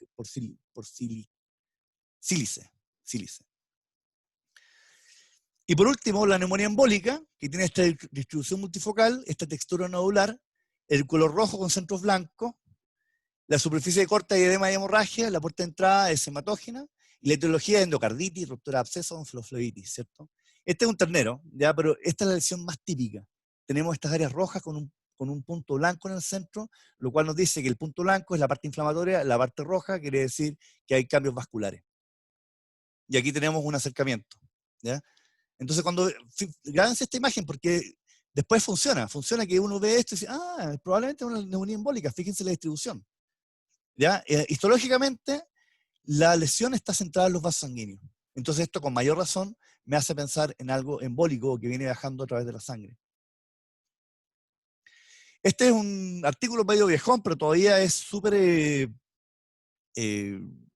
actual, en el cual se trata de, en caballos con enterocolitis, de 19 caballos, 16 con enterocolitis, 14 debido a salmonela, hay una aspergilosis pulmonar. Y esto es bien interesante. Yo tuve un caso hace no mucho tiempo sobre esto, y un animal que se había recuperado de una colitis por cuestión difícil, lo trataron, se recuperó, el animal estuvo bien, pero el animal después murió de neumonía. Y la neumonía lo que tenía eran múltiples estas lluvias embólicas producto de aspergillus, ¿ya? Entonces, ojo, los cuadros de colitis, una complicación bastante común, principalmente los casos de salmonela, son las lesiones embólicas por aspergillus en el pulmón. También, las lesiones también he tenido casos con placentitis por aspergilosis. También lo tuvimos acá en Virginia Tech. Y bueno, eso es lo que les quería mostrar respecto de algunos, y les voy a mostrar algunos casos que yo creo que han sido interesantes. Doctor Castro, creo que tenemos 5 minutos más, ¿o no? Sí, doctor, por favor, adelante. Ya, entonces vamos a ver estos casos de patología pulmonar y quiero que ustedes los respondan mentalmente, estoy seguro que los van a poder solucionar. Miren, fíjense, este es un potrillo fina sangre de carrera de 33 días de edad, que tenía anorexia, depresión, que es lo más común, dificultad respiratoria por una semana, fiebre variable, fue tratado con antibióticos sin respuesta y el animal fue eutanasiado. Ahora fíjense en este pulmón. Prácticamente todos los lóbulos, prácticamente todo el pulmón, tiene estas áreas blancas con un halo rojo. ¿Se acuerdan que estábamos hace 2 segundos hablando de esto? Entonces inmediatamente ya puedo empezar a pensar de que si todo el pulmón está afectado y tenemos estas áreas blancas con áreas rojas, con halos rojos, probablemente se trata de una neumonía embólica, ¿cierto? Y aquí tenemos un acercamiento. Miren nada más, qué barbaridad, qué bonito. Y le hicimos una citología. Y ahí se los dejo a los citólogos, porque yo no con esto, bueno, no sé, veamos qué dice el resto. En la citología lo que encontramos fue una gran cantidad de neutrófilos viables y degenerados, pero principalmente degenerados, ¿cierto? Y esto. Y dije, ¿y esta basura qué será esto? ¿Cuál es el diagnóstico morfológico? Probablemente una neumonía embólica, ¿cierto? ¿Cuál es el diagnóstico etiológico? ¿Puedo saber mirando esto? ¿Hay alguien que pueda? A ver.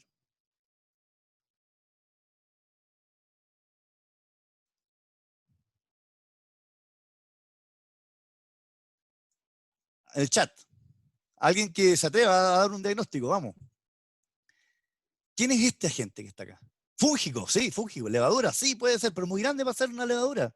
Pero fúngico, de todas maneras. Aspergillus no tiene la forma de Aspergillus. Realmente el Aspergillus, ustedes verían IFAS, ¿cierto? O a veces verían estos cuerpos eh, frutales. Criptococo es muy grande para ser criptococo, porque criptococo debería ser más o menos del tamaño de un neutrófilo, un poquito más grande, del tamaño de un macrófago. Cándida, no, esto es muy grande para ser una bacteria. No, esto no es bacteria, ¿cierto? Cándida se produce, tiene una pseudo-IFA. Entonces, ¿a quién dijo eso? Mariana Machuca. Coccidioidomicosis. Mariana Machuca, quiero que pesques tu brazo y te hagas así y te felicites porque esto se llama una coccidioidomicosis. Ah, pelota pinchada, mira. Yo no soy citólogo, entonces si ustedes lo usan como un diagnóstico, bueno, excelente, muchas gracias. Así es. Entonces después hicimos la histología y fíjense, una gran cantidad de estas estructuras, de estas levaduras, ¿cierto? De un gran tamaño. Entonces todas estas corresponden a coccidioides immitis, ¿cierto? Que en un potrillo. Ahora llama la atención lo joven del caballo, ¿eh? Porque este caballo tenía 33 días de edad.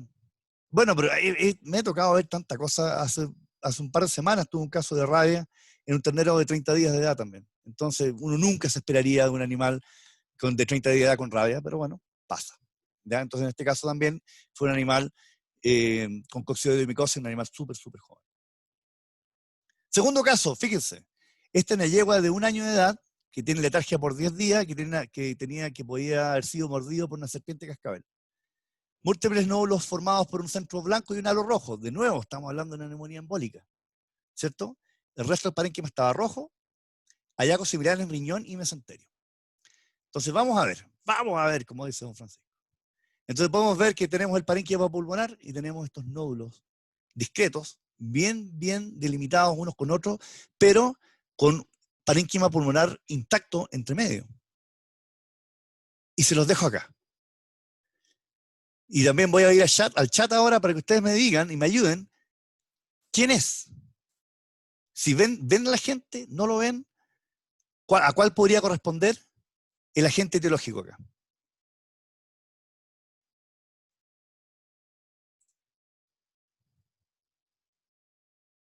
¿Lo ven? Aquí tenemos un septo alveolar, ¿cierto? Hay un montón de neutrófilos. Hay macrófagos también. Aquí hay neutrófilos degenerados. Sí, y yo entiendo que no lo vean, ¿eh? Porque a mí me costó harto rato verlo. Porque está aquí, al frente tuyo, prácticamente pinchándote los ojos, y uno realmente no lo ve, porque cree que son macrófagos. ¿Ven estas estructuras de acá? Fíjense, este es un macrófago. Fíjense la estructura de la cromatina. Fíjense la cantidad de citoplasma que tienen.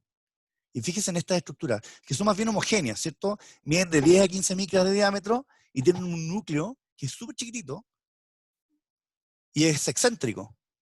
Ese es un macrófago. Y esta es una estructura. No son prototecas, fíjate. No son prototecas porque las prototecas se ven distintas. Tienen el tamaño de las prototecas, pero no son prototecas.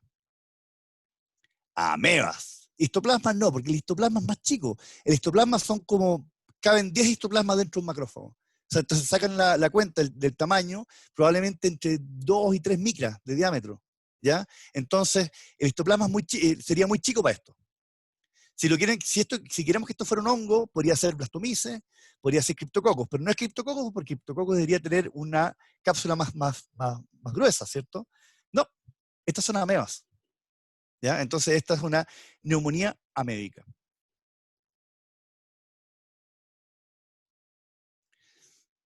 Y ahora, el último caso que les quería mostrar es este. Fíjense, tenemos un pulmón, cavidad torácica de un caballo, tenemos el diafragma acá, ¿cierto? El intestino, aquí está el vaso, y aquí fíjense el pulmón.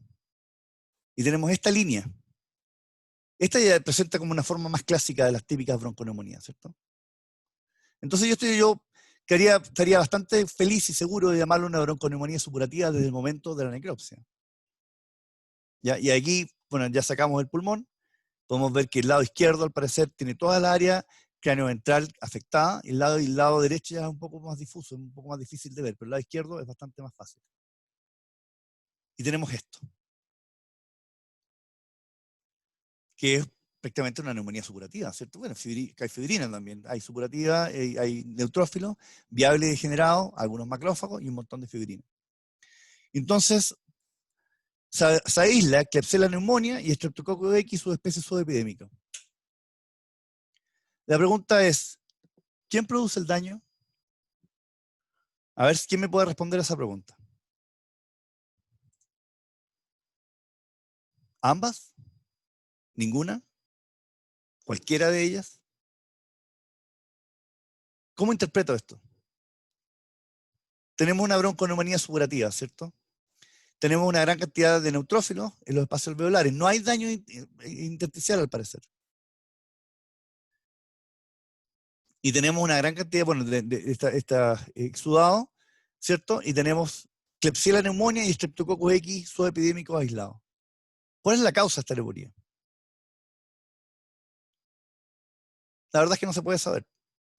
Porque las lesiones con ambas son idénticas, ¿ya? Por ejemplo, en este caso, tenemos que Klebsiella pneumonia es este caso, que le estoy mostrando ahora, pero el caso de Streptococcus X subepidémicos es exactamente igual. Entonces, la bronconeumonía supurativa, desde el punto de vista de lesión, son muy difíciles de establecer etiología, a menos de que tú veas... no, déjame volver atrás. Son muy difíciles de establecer una causa.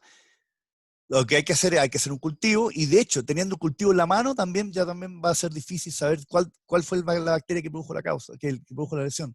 Porque muchas veces van a obtener 4 e incluso 5 bacterias, incluso más, dentro de un cuadro de neumonía. ¿Eso qué te indica? Te indica que ya ha pasado mucho tiempo, que la bacteria que sobrevivió fue la bacteria que mejor sobrevivió también el tratamiento, ¿cierto? Si es que hubo un tratamiento. Y la verdad es que es bastante difícil de establecer cuál es la causa a estas alturas. Pero el dogma hasta ahora me dice que probablemente el agente más importante es el Streptococcus X subepidémico. Sin embargo, la Klebsiella también sola también puede producir una lesión similar, y coli también la puede producir. ¿Ya? Entonces, como para la casa, esto es súper importante de que lo tengamos claro, porque si yo sé reconocer la lesión de un punto de vista macroscópico, se me hace mucho más fácil poder llegar a un diagnóstico etiológico, ¿ya? Entonces, apréndanse esto, sépanse bien cuáles son las causas de neumonía en los caballos, y ya con eso se les va a hacer mucho más fácil la vida, ¿ya? Y con esto, yo quiero hacer los agradecimientos a Virginia Tech, que es mi universidad, a CEDUVET por haber organizado este seminario, y al Colegio Médico Veterinario de Chile y a la Asociación Chilena de Veterinaria de Equina por también auspiciar esta presentación. Y bueno, también le quiero agradecer al doctor Castro, a la doctora Pamela Morales, que fue la que me ayudó con temas de anatomía, el doctor Usal, que ha sido mi mentor en el caso en mi desarrollo como patólogo, principalmente en caballos. El doctor Alfonso López Mayagoitía, que cada vez que tengo una presentación siempre le pregunto si puedo usar sus imágenes porque son realmente fantásticas, y los invito a googlearlo y entrar a su página porque tiene una cantidad de material impresionante. A los residentes de CAP San Bernardino, que es la doctora Viviana González y la doctora Karina Fresneda, que muchos de los casos de ellos están incluidos en esta presentación. Así que bueno, muchas gracias, y ahora podemos entrar a discutir si es que hay material para discutir. Muchas gracias, doctor Carballo, por esta presentación magistral que preparó para este curso. Quiero agradecerle nuevamente el haber accedido a esta invitación, el haber aceptado esta invitación, y el haber aceptado también el enfoque práctico que creo que viene muy bien para el veterinario que está haciendo clínica en terreno. Es una necesidad el que tengamos especializaciones en medicina veterinaria. Y así lo vemos como cada día nuestros colegas están tomando especializaciones en anestesiología, en odontología, en patología, como en su caso, doctor, y son muy necesarias, ¿ya? Sin embargo, también tenemos que reconocer que nosotros, cada uno de los que hacemos clínica en terreno, muchas veces nos vemos en la obligación de introducirnos en esas temáticas, y nos toca hacer nuestras propias anestesias en terreno, nuestras propias necropsias en terreno. ¿A quién no le ha tocado hacer una necropsia en terreno en algún momento? Sin embargo, el tener la visión que usted nos hace ver, doctor, desde el punto de vista práctico y utilizando terminología patológica, nos permite afinar nuestros diagnósticos y finalmente hacer una medicina de mucho más elevada.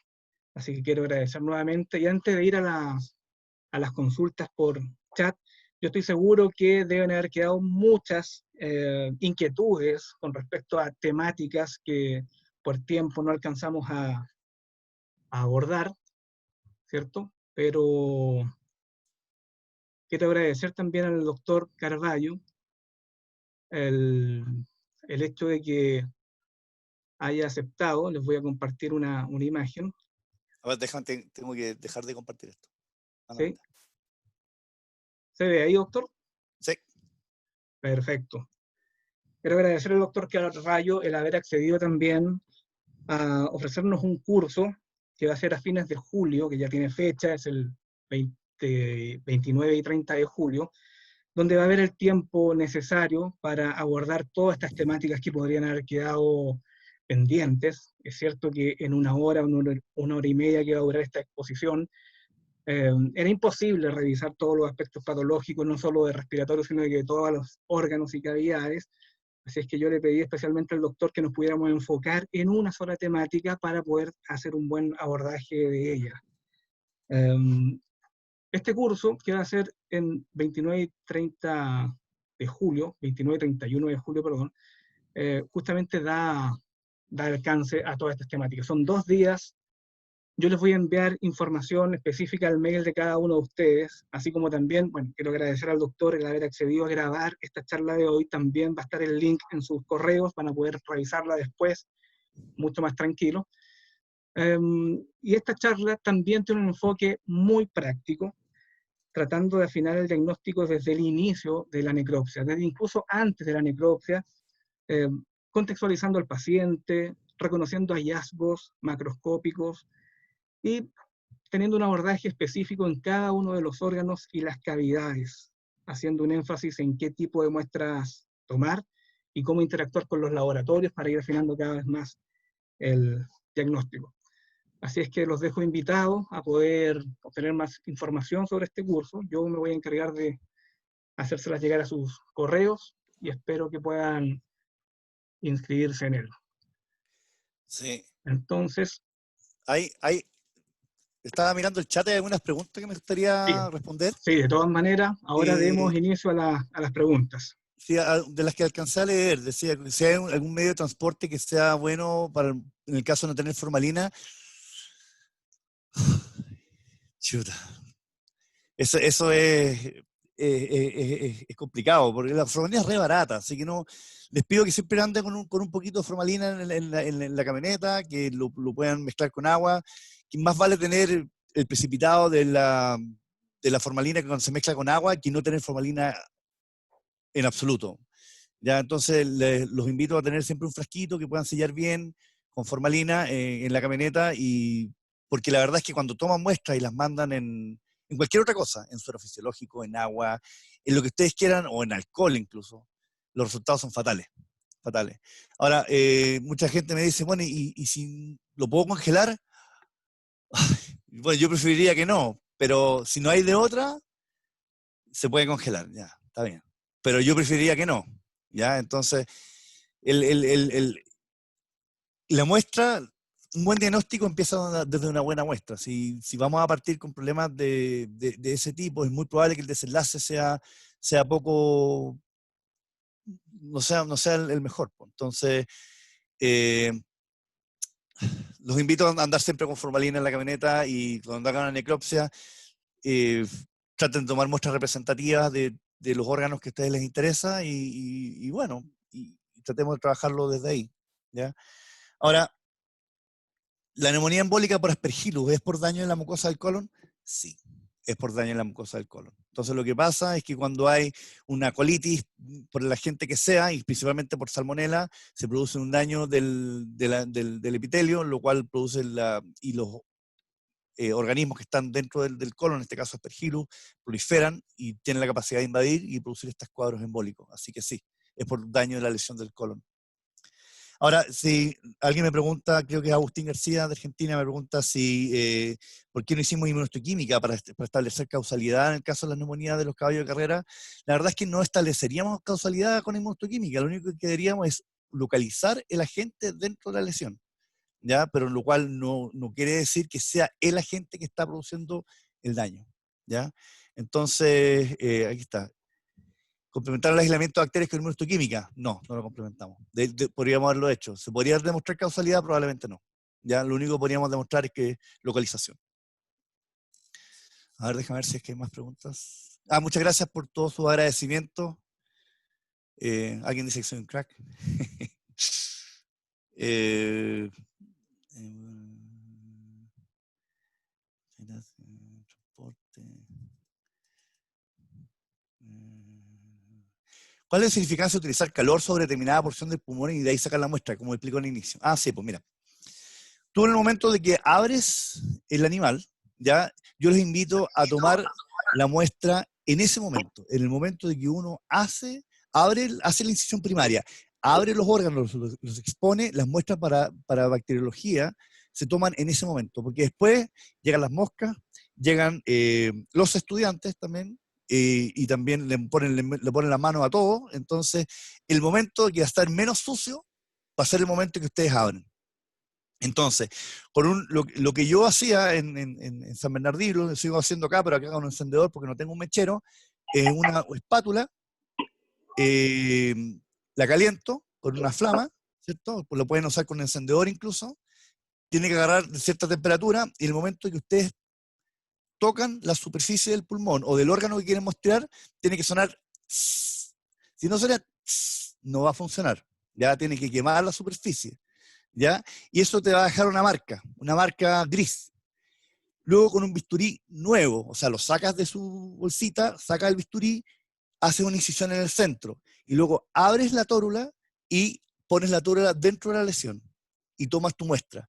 Tú te aseguras de lo que estás tomando en ese momento es lo que está en el pulmón, ¿ya? Y no lo que está en la superficie, ni una contaminación, ni nada de eso, ¿ya? Entonces, por eso lo hago, por eso lo hago de esa forma, es súper sencillo. Si no tienen una espátula, por último un cuchillo que se pueda calentar ya con fuego, y eso lo pones en la superficie, y luego en el centro de esta área que va a quedar quemada, el centro le haces una incisión y ahí pones la tórula, le das unas vueltas y lo pones en su medio de transporte.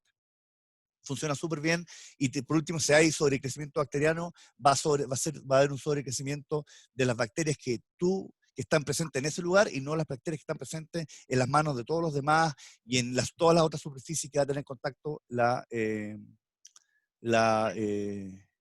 muestra. Doctor, tenemos a Benjamín que está levantando la mano, tiene un comentario. Benjamín, tienes tu micrófono activo. Sí.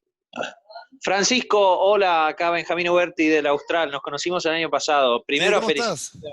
Bien, ¿y vos? Primero, Bien. felicitaciones, un nivel increíble, viejo, increíble, realmente te felicito. Fantástico. La pregunta era, ¿tenés tenés algo de información sobre si alguien ha encontrado herpes virus 5 IMPF en Latinoamérica o en Chile? No, fíjate, no tengo información. No tengo información. Cuando yo trabajé en Chile en ese tiempo, tuve un caso de una neumonía crónica de Rancagua, creo que era el caso, pero había una gran cantidad de fibrosis con hiperplasia de neumocitos tipo 2 y todo el cuento, pero no vi cuerpos de inclusión, lo cual, bueno, para los patólogos que trabajamos en diagnóstico quino, la ausencia de cuerpos de inclusión no indica que no sea, o sea, la falta de evidencia no es evidencia de ausencia. En otras Claro. palabras, no todos los casos presentan cuerpos de inclusión. Entonces, tenía la lesión que era altamente sugerente, pero nunca lo pude comprobar. Así que, la verdad, no sé si hay alguien más que en Argentina o en Chile o en Sudamérica que haya visto esto, que nos cuente. No tengo idea, por eso preguntaba, pero eso también me desasna. ¿Vos considerás que si tenés las lesiones macroscópicamente compatibles, a veces podés no ver los cuerpos de inclusión? Sí, sí, correcto. Sí, de hecho, los cuerpos de inclusión se ven en la mayoría de los casos. Y muchas veces cuando he visto cuerpos de inclusión es porque he hecho 6 o 7 secciones, con 2 secciones en cada lámina, y la he revisado de pe a pa, o sea, desde principio a fin, y ahí te encuentras un par. Entonces, tú los encuentras y realmente es satisfactorio encontrarlo. Ahora, causas de fibrosis pulmonar hay un montón. De hecho, hay causas tóxicas, como hay uno que se llama Crofton Wheat, que está acá en el sur de California, por ejemplo. Hay como una secuela de una hemorragia pulmonar inducida por ejercicio, también te puede producir una fibrosis intersticial crónica. Entonces, Sí, al pero final, más localizado. son mucho más localizadas, pero la lesión es muy parecida. Entonces, son prácticamente lesiones nodulares, pero a lo largo de la porción dorsal. Y de hecho, la neumonía por herpes virus 5 también es a nivel dorsal principalmente. O sea, tú también sientes de esa misma forma. Entonces, hay muchas otras causas que pueden producir lesiones similares. Ahora, el mensaje para la casa respecto a eso, cuando hay fibrosis intersticial en el caballo, no siempre es herpes virus equino 5. Ojalá lo sea y ustedes pueden ver la lesión y tengan un día hermoso de trabajo, pero no siempre va a significar que está la gente en la lesión. Y te sigo preguntando, sorry. Y entonces, si tenés una neumonía como mostraste en un feto con herpes virus de tipo 1, ¿ahí puede ser que tampoco veas los cuerpos de inclusión o al ser herpes virus 1 hay más? Sí, ¿sabes? Lo que yo les mostré era un Era obvio. caso grosero. O sea, ya que prácticamente es imposible perderse los cuerpos de inclusión, porque yo quería que los vieran, quería que vieran cómo se ven. Ahora, muchas veces he tenido casos, por ejemplo, de animales neonatos de 4 o 5 días, también con septicemias por herpes virus, y que tienen vasculitis, no tienen cuerpo de inclusión. Entonces se ve un daño alveolar difuso, se ve una neumonía intersticial aguda, ¿cierto? Pero no hay cuerpo de inclusión. Sí hay vasculitis. Entonces, bueno, ahí hay que echar a sopesar pues, los distintos hallazgos que tiene con las distintas etiologías que puedes ir asociando. Perfecto. Muchas gracias. Para servirle joven. Bueno, dice, en los casos de colitis posterior a daño, isquemia, reperfusión, se escribe microinfarto en pulmón. ¿Le ha tocado verlo? No me ha tocado verlo. Pero tiene sentido. Casos de colitis y posterior daño, isquemia, reperfusión, se escribe microinfarto en el pulmón. Es por una lesión embólica, me imagino. Pero eso no me ha tocado verlo. He visto casos de isquemia reperfusión, principalmente cuando hay cuando hay desplazamiento del colon y este colon después se reubica en su posición normal, pero no me ha tocado ver nunca eso, pero tiene sentido en todo caso.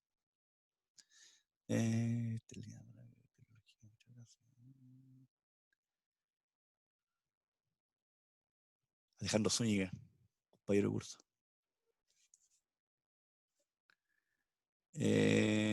Los casos de hemorragia inducida por ejercicio fatal o no fatal. ¿El estudio patológico es útil para fines de diagnóstico definitivo?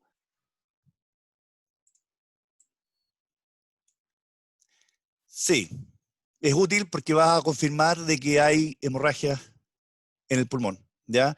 Ahora, muchas veces lo que tienes que ver, si tú quieres asociar esa lesión a una hemorragia pulmonar asociada al ejercicio, tienes que ver otros daños, ¿ya? Y tienes que ver cuando hay fibrosis de la pleura, cuando hay fibrosis de los septos interlobulares, cuando hay remodelación vascular.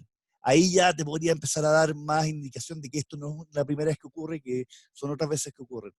Ahora, les quiero compartir también unos casos que tuvimos también en San Bernardino, bien interesantes de animales con muchas hemorragias en todos lados.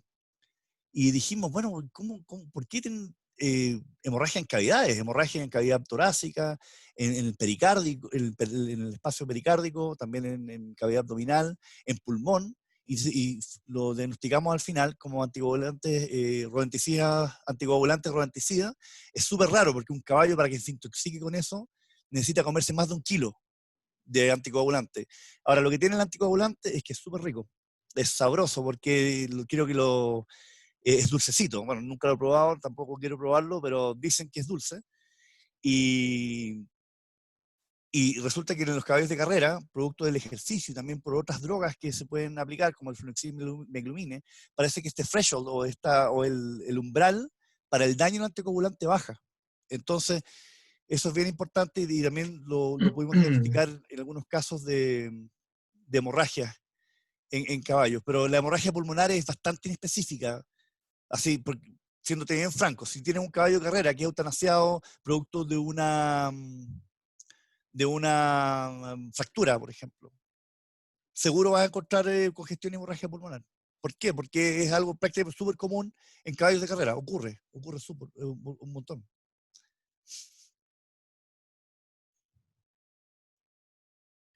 Si la doctora Pamela Morales de la Universidad de Santo Tomás, sí. Es la directora de escuela de la Universidad de Santo Tomás Talca.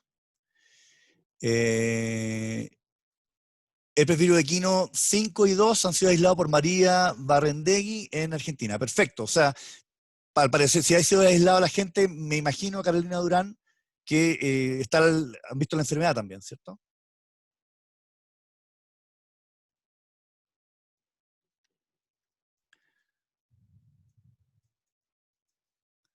¿Otra pregunta? ¿Alguien quiere hacer algún comentario? Creo que de repente se puede abrir el micrófono y hacer un comentario o hacer alguna aclaración o una pregunta al aire, lo que ustedes quieran.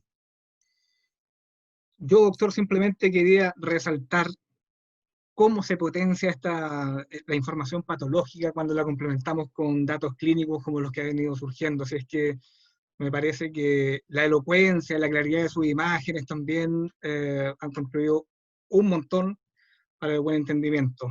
No sé si alguien tiene algún otro comentario o consulta, pero ya nos estamos acercando al final del horario. Y eso es bien importante, ¿eh? Un poco para seguir con la idea.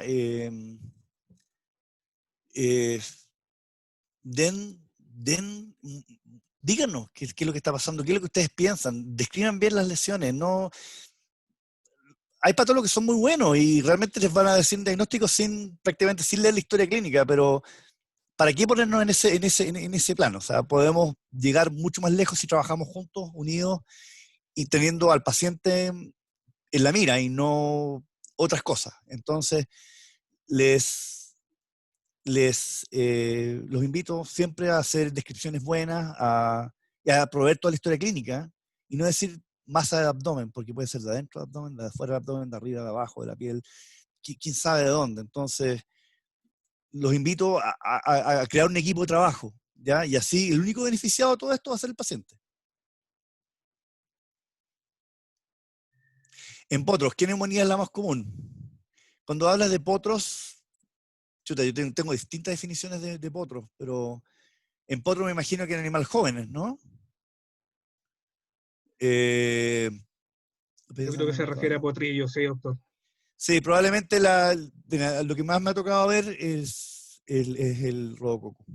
El rodococo es lo que más me ha tocado ver. Algunas neumonías virales o estas neumonías en específico que a mí nunca me ha tocado, pero el rodococo sería como la más común, al parecer. Los países o zonas donde viven los caballos interfieren en la probabilidad de que puedan tener neumonía. Sí, por supuesto. Sí, por supuesto. Hay otros factores como el clima y otros agentes que no están presentes. Por ejemplo, como les decía, el caso de la coccidioidomicosis es mucho hiper mega más común en el sur de California, y creo que cuando estuve en Colombia también me decían que en Colombia también se presenta coccidioidomicosis en algunos valles. Entonces, ya con eso ya te indica que no todas las enfermedades están presentes en todos lados.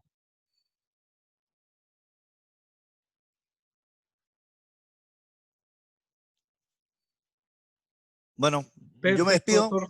Muchas gracias por su atención. Y te Gracias a dejo. usted, doctor, nuevamente por acceder a esta invitación y ser tan clarificante en estos aspectos patológicos que siempre viene bien recordarlos. Quiero terminar esta transmisión agradeciendo nuevamente el patrocinio del Colegio Médico Veterinario de Chile y de la Asociación Chilena de Veterinaria Equina, HB. Para nosotros es muy importante contar con este tremendo respaldo. Y comentarles nuevamente esta invitación a participar de este curso extendido el día 29 y 31 de julio. Yo, junto con el link de este video, de esta charla, que se los voy a hacer llegar al correo, les voy a enviar información más detallada también de esta instancia de capacitación. Finalmente, bueno, deseo que en esta contingencia de pandemia mundial, tanto ustedes como sus familias se encuentren bien y sigamos cuidándonos y capacitándonos desde casa, que todavía nos queda tiempo en esto. Así es que mis mejores deseos para lo que queda de cuarentena y de este tiempo que nos toque estar un poco más restringido en movimiento.